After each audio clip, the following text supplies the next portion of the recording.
So what are the expenses that comes with the pressure washing industry? Uh, For you personally? Parts, they break all the time. Insurance. Insurance, is that a big one? No, it's not. It's not that bad. It's not that bad. You got to know the tricks how to lower your costs. Okay. If you have pressure washing in your name, your insurance is going to be sky high. That's why you're That's the why I best changed cleaners. near me. Near yeah, me. it cut my insurance in half. What? More than half.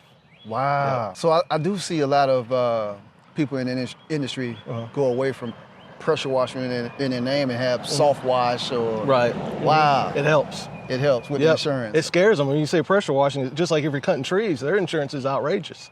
Wow. Yeah.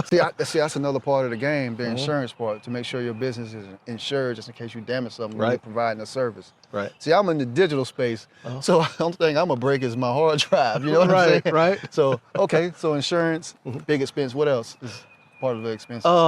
Truck. That's a big expense. You got to keep up the insurance, fuel.